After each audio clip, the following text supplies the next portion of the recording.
আমি ব্যক্তিগতভাবে মনে করি তিনি মানসিক বিকারগ্রস্ত, তার চিকিৎসার প্রয়োজন। তাকে বলেছে যে আপনি হচ্ছে এই ঢাকা ৬ আসনে জমিদারি গিরি বা জমিদারি পানা এরকম কিছু করছেন, এরকম একটা মন্তব্য করছেন। নাম কি?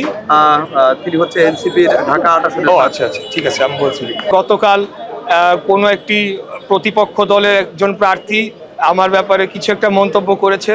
তো আপনি যার কথা বলছেন, আমি ব্যক্তিগতভাবে মনে করি তিনি মানসিক বিকারগ্রস্ত, তার চিকিৎসার প্রয়োজন এবং এই চিকিৎসার মাধ্যমে যাতে একটা সৌহার্দ্যপূর্ণ পরিবেশে কিভাবে রাজনীতি করতে হয় এবং ভাষাগত দিক থেকে কিভাবে প্রতিপক্ষর উদ্দেশ্যে কথা বলতে হয়, এই বিষয়গুলো তাকে শেখানো দরকার।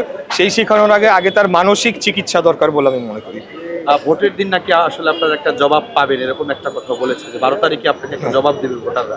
ইনশাআল্লাহ আমরা বিশ্বাস করি যে সকল শক্তির মূল চাবিকাঠি জনগণের কাছে থাকা উচিত এবং জনগণ যাকেই ভোট দিবে সেটা যেই হোক, কিন্তু একটা সুষ্ঠু, সঠিক, নিরপেক্ষ, গ্রহণযোগ্য নির্বাচনের মাধ্যমে জনগণ যাকে বিজয়ী করে আনবে আমরা মাথা পেতে মেনে নেব ইনশাল্লাহ। কারণ আমরা জনগণের ক্ষমতায়নে বিশ্বাস করি, আমরা গণতন্ত্রে বিশ্বাস করি। আমি মনে করি যে ঢাকার এখন নির্বাচনী পরিবেশ অত্যন্ত শান্ত এবং সুষ্ঠু রয়েছে সকল জায়গাতেই। আমি অন্যান্য আসনেও কিছুটা যেগুলো আমরা খবরে দেখতে পাই যে শান্তিপূর্ণ পরিবেশই বজায় থাকছে।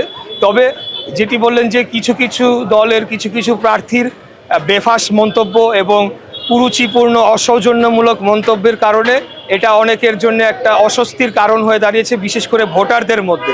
এবং অনেক ভোটাররাই আমাদেরকে কাছে বলেছেন যে এই ধরনের কুরুচিপূর্ণ মন্তব্য করলে, এবং অনেক ক্ষেত্রে দেখা গিয়েছে আমাদের সিনিয়র মোস্ট নেতৃবৃন্দ অথবা আমাদের সম্মানিত কোনো নেতৃবৃন্দের প্রতি কুরুচিপূর্ণ মন্তব্য করলে সেটি তো অবশ্যই তাদের যারা ভক্তরা রয়েছেন বা তাদের যারা ফলোয়ার্সরা রয়েছেন তাদের তো এটা অস্বস্তির কারণ এবং তাদের জন্য একটা রাগের কারণ হতে পারে।